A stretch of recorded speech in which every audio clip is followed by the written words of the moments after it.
પ્રતાપનગર ઘાઘરેટિયા પાસે રેલવેનું ગરનાળું આવેલું છે। રેલવે સૂત્રોના જણાવ્યા અનુસાર ઘાઘરેટિયા પાસેનું ગરનાળું એ આરયુબી રોડ અંડર બ્રિજ નથી। આ ગરનાળું પાણીના નિકાલ માટે બનાવાયું છે। શિયાળા અને ઉનાળામાં પાણી નહીં હોવાથી લોકો ગરનાળાનો ઉપયોગ અવરજવર માટે કરતા હોય છે, પરંતુ ચોમાસામાં હાલમાં વરસાદ ખૂબ જ પડી રહ્યો છે। ગરનાળામાં પાણી હોય છે, આવા સમયે ગરનાળાનો ઉપયોગથી કોઈ દુર્ઘટના સર્જાઈ શકે છે। આથી કોઈ દુર્ઘટના ન સર્જાય તે માટે આ ગરનાળું બંધ કરવામાં આવ્યું છે। ગરનાળું પાણીના નિકાલ માટે બનાવ્યું છે, લોકોની અવરજવર માટે બનાવાયું નથી તેવું રેલવેના સૂત્રો દ્વારા જણાવવામાં આવ્યું હતું। ઘાઘરેટા વિસ્તારના રહીશોએ દ્વારા જણાવ્યું હતું કે ગરનાળાનો ઉપયોગ અવરજવર માટે કૃષ્ણનગર, ઇન્દિરાનગર અને ઘાઘરેટિયા સહિતના વિસ્તારના 30,000 લોકો કરી રહ્યા છે। વિતેલા 4 દિવસથી એકાએક ગરનાળું બંધ કરી દેવાયું છે। આ વિસ્તારમાં કાદવ, કીચડ અને પાણી ભરાઈ ગયા છે।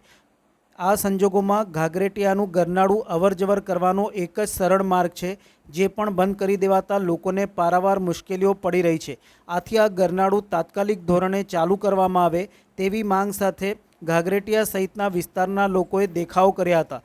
ચોમાસાની ઋતુમાં ગરનાળું એકાએક બંધ કરાતા 3 વિસ્તારના રહીશો મુશ્કેલીમાં મુકાયા છે। સ્થાનિકોએ જણાવ્યું હતું કે અહીં કોઈ બીમાર પડે તો 108 એમ્બ્યુલન્સ પણ આવી શકે તેવી પરિસ્થિતિ નથી।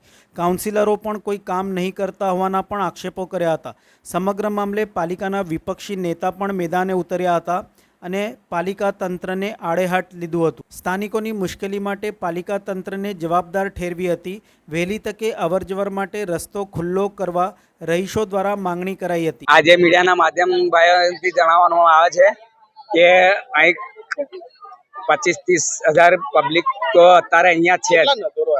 અહીંયા 3 નગરો આવ્યા છે, કૃષ્ણનગર, ઇન્દિરાનગર અને ઘાઘરેટિયા। આ 3 વિસ્તાર આવ્યા છે। આ 3 વિસ્તાર અમારે કૃષ્ણનગરની નહીં હોય તો 30,000 જેવી પબ્લિક હશે, બીજી બાકીની તો છે જ 2 નગરોની।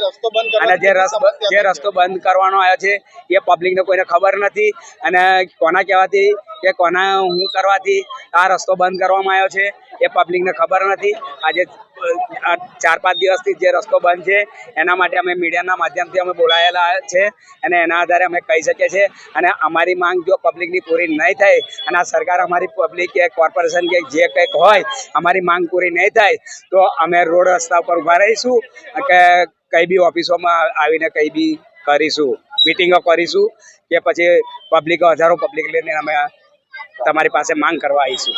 રસ્તો બંધ કરી દેજો, પેલી બાજુ મિલિટરી, આ બાજુનો મિલિટરી વાળા રસ્તો બંધ કરી દેજો, એ બાજુ પેલા એટલે રસ્તો બંધ કરી દેજો। છોકરાને ભણવા કઈ રહીને જાય, કીચડ કેટલું છે, કીચડ કેટલું થઈ ગયું છે, કઈ રહીને જવાનું। ચોમાસું ચાલુ થયું ને 4 દિવસથી બંધ કરી દીધો છે રસ્તો। નારા નીચે રહીને જઈએ છીએ અમે, તે ત્યાં આગળ એંગલ મારી દીધા છે, તો એ બાજુ રસ્તો બંધ થઈ ગયો। હવે રહીને જઈએ છે તો અહીંયા આગળ આવું કીચડ થઈ ગયું છે। ખાધરા કે રેલવે વાળાએ બંધ કરી દીધો છે અને આ બાજુ છે ને ખબર છે કયા કારણસર બંધ કર્યો? કશી ખબર છે નહીં, કશી કારણ ખબર છે નહીં। અહીંનો સરપંચ કોણ છે તે બી નહીં ખબર, અહીંયા આગળ કોઓપરેટર કોણ છે એ બી નહીં અમને ખબર।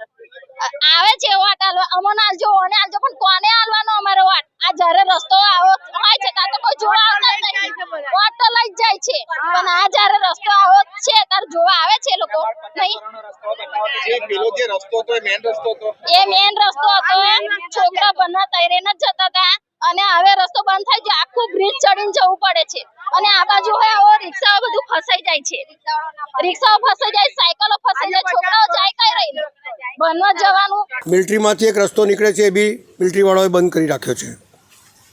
હવે સવાલ એ છે કે રૂપારેલ ખાસ ત્યાંથી જ જાય છે અને કોઈએ ઇન્ટરવ્યૂ આપ્યું હશે તો બંધ થઈ ગયું, એટલે રેલવેવાળા એવું કહે છે કે ભાઈ કોઈની જાન જોખમમાં ના હોય અને કોઈ મરી ના જાય એટલા માટે અમે બંધ કરી દીધું છે।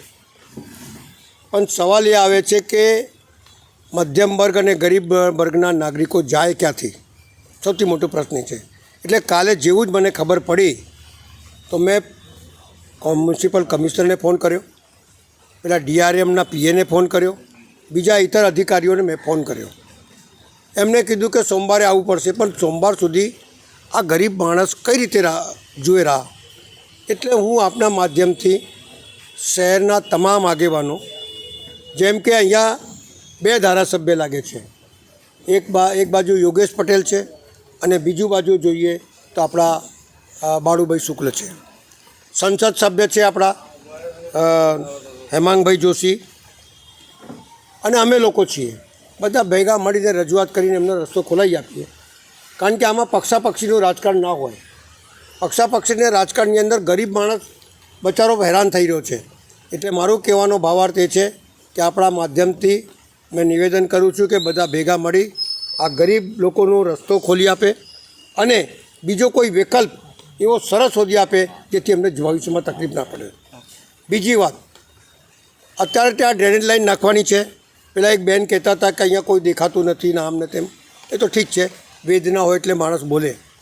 પણ આ જ કૃષ્ણનગરની અંદર આજથી 25-30 વર્ષ પહેલાં હું બોમ્બે જઈને પાણી લાવ્યો હતો.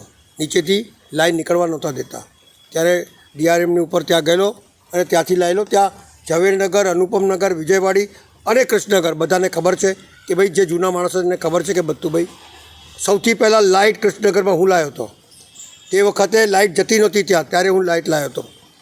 પુરાણો કરાયા, લોકોના ઘણા કામો કર્યા. પણ હવે એવું છે, સમય બદલાય એટલે લોકો બોલવા લાગે છે.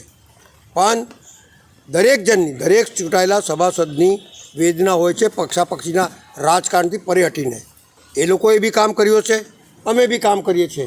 કામ કરવાથી કામ કરવું એ ચૂંટાયેલા પ્રતિનિધિનો કર્તવ્ય છે અને ફરજ બી છે, એ કરી રહ્યા છે. પણ આ અચાનક જો રેલવે બંધ કરે, સેન્ટ્રલ ગવર્મેન્ટની રેલવે હોય અને એની અંદર લોકોની વેદના, લોકોની જોડે રહી અને શાંતિથી હલ થાય અને લોકોને રસ્તો મળે, એ જ અમારા પ્રયત્ન હશે. અને એટલા જ માટે જેમ મેં વાત કહેતો હતો કે રસ્તો કાઢવાની, ટીપી નખાયા પછી, ટીપી જ્યારે આવી હમણાં, ત્યારે લોકોના ઘરો પરથી ટીપી કાઢી છે અને ત્યાંથી ડ્રેનેજ લઈ જવાની છે. હવે સવાલ એ છે કે તમે અત્યારે એક રોડ લાઈન કેન્સલ કરી, જે 20 વર્ષથી પેલું કઈ કંપની એબીપીની રસ્તો લાઈન કેન્સલ કર્યું. તો આ તો પછી એના કરતાં ઓછા સમયમાં ટીપી નાખી છે. તો ગરીબ માણસના ઘરો તોડવાની જરૂર છે. બીજો કોઈ વિકલ્પ કરો, એને ટીપી ખોલો. એ જ રીતે સોમા તળાવની અંદર છે. તો ભાઈ ગરીબોને રહેવા માટેની વ્યવસ્થા તમારે સત્તા પર બેઠેલા લોકોએ કરવાની હોય અને એ બધા અમારી જરૂર પડશે તો અમે હાજર છીએ. અમારા મનમાં કોઈ પક્ષાપક્ષીનું રાજકારણ નથી. પણ ગરીબો હેરાન ના થાય, એમને રસ્તો મળે, બાળકો નિશાળ જઈ શકે એવી વ્યવસ્થા કરવા માટે આપ લોકો